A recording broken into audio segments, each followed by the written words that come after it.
Chase and Daddy We have need adventures. this, Daddy. You need that? This microphone helps to pick up our voices so that when we're talking, it goes into that camera over there. Yeah. But as far as the video goes, we try not to pay attention to the camera or the microphone. We just pretend like they're not there. That's part of the illusion, that it's just a nice chat on the couch. Sounds good? All right.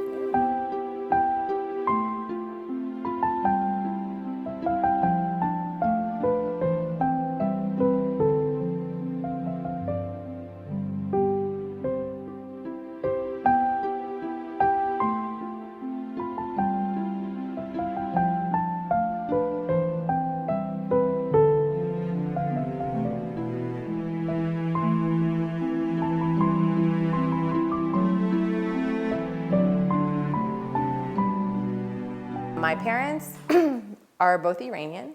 My mom is Kashi and my dad is from Hamadan. But they both lived in Tehran.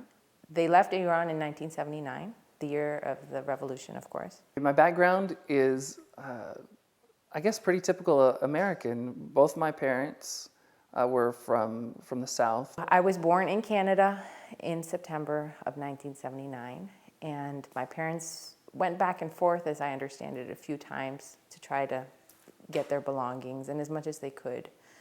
But they settled down in Canada, and I was raised there till I was 7. My hometown's called Plainview, and it's very, very much plain and flat. There's a few trees, but not too many hills or anything like that. No, it's a nice place to be from because you get that sense of small town feel. The most exciting thing that happens in town is, Friday night football at the high school. But it's a great way of life, because you get a sense of community, a strong sense of community. So we moved to Venezuela, and first I started at an American school. I stayed there for a year, and the goal there was for us to adapt, to make that transition a little bit easier going from Canada to Venezuela. And then after that, my parents put us in a Venezuelan school. And so I stayed there until I graduated from high school. I was a typical kid in West Texas. I played baseball, I played tennis, I was in the marching band. That was probably my biggest passion, was playing saxophone and playing in the marching band and playing in the jazz band. I loved playing in the jazz band. So I decided to look at different careers. And around that time, Jurassic Park by Steven Spielberg came out. So that seemed like such a cool movie, and I decided that I wanted to learn more about it. And my uncle had given my family at some point in time a subscription to National Geographic, and National Geographic was featuring more and more articles about genetics and genetic engineering and the potential behind genetics.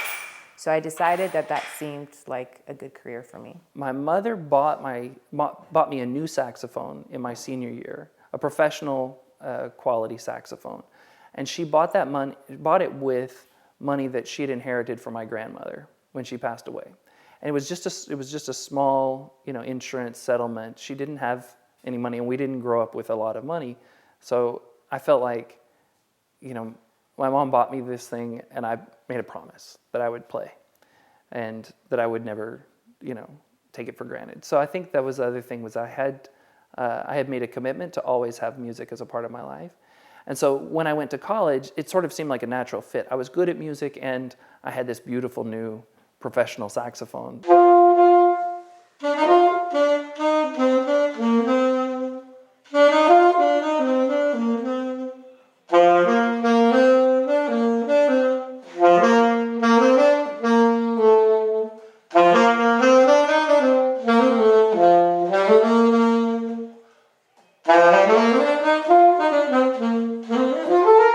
I completed my degree, and then I got a scholarship to the University of Toronto to study molecular genetics.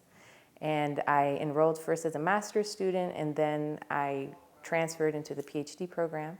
So I did my PhD in 5 years, and then I got a job right away with a company that does DNA sequencing. And I worked with them for 5 years, and they moved us to California. I've been spending a lot of time and energy and money going to college and studying music. Is this really how I see myself? And that was the time where I was like, I really don't. I really need a new focus. So I switched to mass communications, but very closely related to music, as I studied that for a little bit. And I had a big interest in radio, but that was also kind of like an easy choice. I didn't have to push myself too hard. But then when I stopped school, went for a year of service, really reoriented my purpose in life. And then when I came back from the World Center and studied international studies, and I had to carve my own, I had to make decisions for myself. I think that was sort of the differentiator. We met in September of 2000. So I had gone there to serve at the World Center, and Dave was there as well. And we were working in sister offices. So I was in accommodations, and Dave was in purchasing. Our two offices had to work closely together. And so I just met her basically through work. That's how we became acquainted. And then it turned out that some of her roommates were co-workers of some of my roommates. And so we also had kind of social circles that overlapped. And so we just became familiar with each other. The funny thing was that she was like completely convinced that this guy from West Texas had nothing, dismissed me out of it. Like, I don't know. But I had a very strong interest in her and tried to craft some situations so we could get to know each other. And then we became much more close friends. And then after our year of service at the World Center, we kept in touch while we went back to college. And actually, when I had gone to the World Center, I had told myself, I'm not going to meet anyone. I'm going there to serve, and that's the purpose of my year. I'm going to be focused on service. So Dave was a distraction, an unwanted distraction. So I told myself, okay, Dave seems like a really nice guy, but I still want to finish my degree, pursue my career. So I finished my degree, I started my master's, and somewhere when I started my master's, we decided to get engaged. Of course, we had already talked about things, and the closer we got together, the more we knew, how we would harmonize our lives and how to make things fit. And so it was already an open conversation about, would we be able to get married and make a life together? So I guess I kind of already knew the answer. I don't know how people get surprised when a proposal happens. It's just something that after a while is the next stage of a relationship. So we had spoken about getting married, and we had spoken about it quite a lot, what things we wanted to do with our lives. And especially since we had a long distance relationship, we knew that if we wanted to live together, we were going to get married. I had picked up a little candy ring and I had given it to her and said, asked her if she would marry me. And, she was like, oh, silly boy, that's so nice. And then I pulled out, a nice ring. And he took out a candy ring. And the candy ring was one of those huge rings. And he put it on my finger and he said, what do you think of this ring? And I decided to go along with it. And I said, that's cute, but it doesn't meet my criteria of being able to fit under a glove. And then, he took out the ring that I have right now. It's a small flat ring. And he said, what about this one? My parents were like, thank God. Thank God you found a nice Baha'i girl. That evening, I think we called Dave's parents and we told them. And Dave's mom and dad, they were in the car. And they had us on speakerphone, and I think half a second went by, and they said, yes, of course, no problem. So they gave us consent in like half a second. And then with my parents, we called them, and they were like, okay, they were very lukewarm to the idea. And after I hung up, I asked Dave, did that sound like they said yes? And Dave said, no, not really. Layla's parents, on the other hand, took a few days, and we were very suspenseful. I remember when we asked Layla's parents for consent, we were on the phone with them, and I was sitting there praying, reading prayers. And we were talking to them on the phone, and they were like, okay, we have to think about it. And then a few days go by, and we're like, oh, haven't heard anything. And a few more days pass, and we're like, maybe we should call and ask, what are we going to do? Anyway, they eventually gave consent, but I think the wonderful thing was that I think they really, they thought very sincerely and prayed about it. With my parents, they had no problem with the fact that Dave wasn't a Persian. That was never an issue. But I did notice that they approached the issue of marriage very differently than Dave's parents did. So the issue of consent with my parents was a much more serious issue than it was with Dave's parents. I don't know if that's a cultural thing or if that's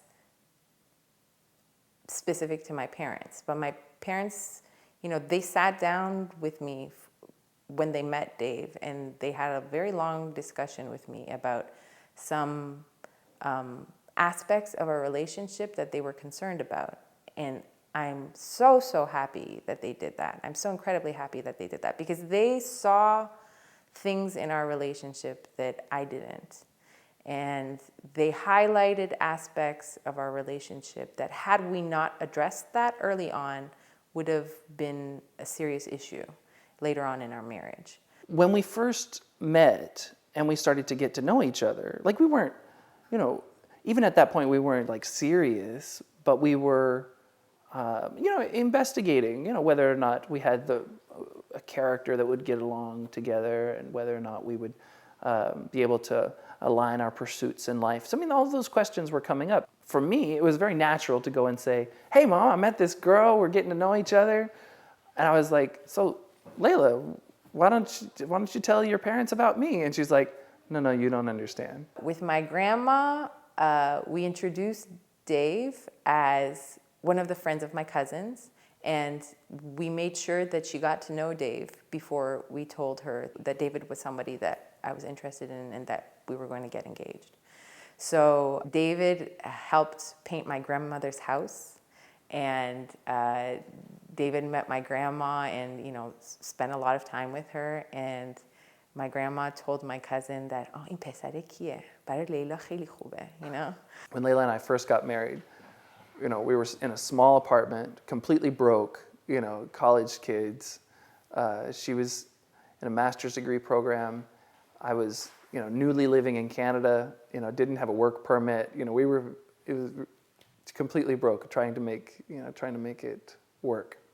And so every weekend we would go and visit her grandparents, and they would fill our bellies and then put all the leftovers and send us home, so we could fill the freezer.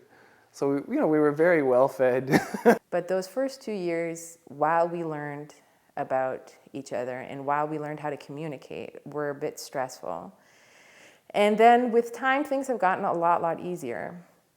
And then when it comes to big decisions, we have a pattern that seems to work very, very well for us. So first of all, I don't make any big decisions without consulting with Dave. And Dave is my best friend, but he's also my partner in life. And I treat him as my partner. So even when it comes to things at work, like asking for a raise or changing jobs or things that a lot of people would consider don't have anything to do with Dave, I always ask him and ask for his input. And I genuinely value his input on those topics. Our disagreements early on were mostly about our ways of communication, our preferred styles of communication. I'm a very talkative, extroverted person. I talk about everything, and that's the family background. In our family, we just, everything comes out, good or bad. Sometimes you say things you wish you wouldn't have said, but at least it comes out. Many of the issues that couples have, both related to raising children and related to the relationship itself, is that they don't talk to one another, or they aren't completely honest with one another. And by honesty, I do mean honesty with wisdom. So telling things bluntly isn't necessarily the best policy. I think over time we developed our own culture. Yeah. In a way, we harmonized both of our backgrounds, and we consulted and prayed enough that we got to kind of equilibrium between each other. Yeah. The culture of our family became the dominant culture. We always talk to each other when Chase starts exhibiting behavior that we're concerned about. We always talk to each other about discipline, and we try to make sure that we're consistent. Keep me tight. You want to keep you tight? Okay. I mean, one of the things he tries to do pretty often is to triangulate and ask mommy for something, and then if she says no, go and ask me. Mm-hmm. And we just try to emphasize that there'll never be a chance where we contradict each other, that he shouldn't, try to do that. A marriage is two beings, two souls, that are joined. And, that involves much, much more meaningful and deeper conversations than just the weather and what's for dinner and, whether Sony is a better brand than Panasonic. So, yeah, talking about the important things, whether it's faith or career and then really genuinely having conversations and discussions about that. There's been little things that I've enjoyed or appreciated about our relationship from the beginning. One is that we've always said prayers together. Mm-hmm.